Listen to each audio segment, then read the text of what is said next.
ఈ దినాన నేను చాలా సంతోషకున్నాను.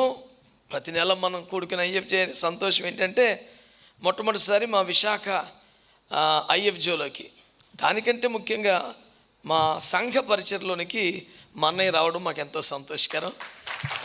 గొప్ప దైవజనులు, వేవేల మందికి ఆశీర్వాదకరంగా మరి టీవీ ద్వారా మాత్రమే కాకుండా ప్రత్యక్షంగా అనేక దేశాల్లో పర్యటిస్తూ దేవుని వాక్యమును మాత్రమే ప్రకటిస్తూ ఇంకేమీ ప్రదర్శించే ప్రయత్నం చేయక యేసును మాత్రమే వాక్యం ద్వారా చూపెట్టి విస్తారమైన ఆత్మలను ప్రభువు సన్నిధిలో ప్రభావితం చేసిన ఒక గొప్ప దైవజనుడు మా అన్నయ్య అని చెప్పడం నాకు ఎంతో సంతోషంగా ఉంది.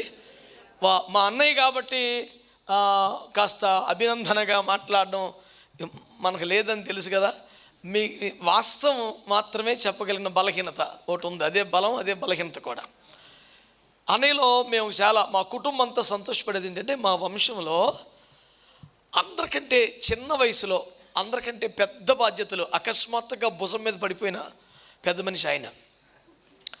చాలా అందరితో పాటు సరదాగా ఆడుతూ పాడుతూ ఉండాల్సిన కాలంలో అకస్మాత్తుగా మా పెద్దనాన్న ప్రభునందు నిద్రించడం, ఇంటికి తానే పెద్దోడు అవ్వటం, ఒక్కసారిగా అటు తండ్రి స్థానం, ఇటు సంఘ కాపరి స్థానం, ఇటు పరిచర్యలు ఒకటి కాదు ఉక్కిరి బిక్కిరైపోయి చాలా దారుణమైన పోరాటాలు తను పోరాడి ఎక్కడ చేతులు ఎత్తేయకుండా కష్టపడి సంవత్సరాల తరబడి ఫైట్ చేసి దేవుని కృపలో అన్నింటిపై విజయం సాధించి సొలొమోను దేవాలయం కట్టేటప్పుడు అంటాడు, మా నాన్నగారి కాలం అంతా యుద్ధాలే, 40 ఏండ్లు యుద్ధాలే, ఇప్పుడు నేను నెమ్మదిగా ఉన్నాను, నా కాలం వచ్చేసరికి యుద్ధం ఏమీ లేకుండా అన్నీ ముగించి వెళ్ళిపోయాడు మా నాన్న అని సొలొమోను సంతోషపడతాడు.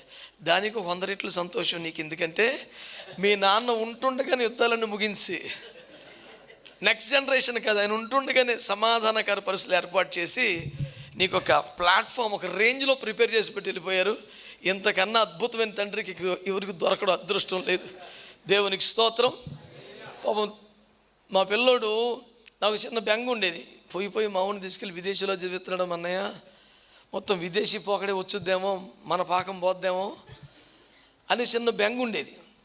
కానీ ఓ కన్యాసి ఉంచితే ఆ పిల్లోడి మీద ఎక్కడెక్కడ తిరుగుతున్నాడు, ఏం మాట్లాడుతున్నాడు, ఏంది కథ అని చూస్తే మన పాకమే మొన్న బయటపడింది. నేను మురిసిపోయి వెంటనే చెప్పాను, నాన్న చాలా సంతోషించాను నాన్న అని చెప్పేసి.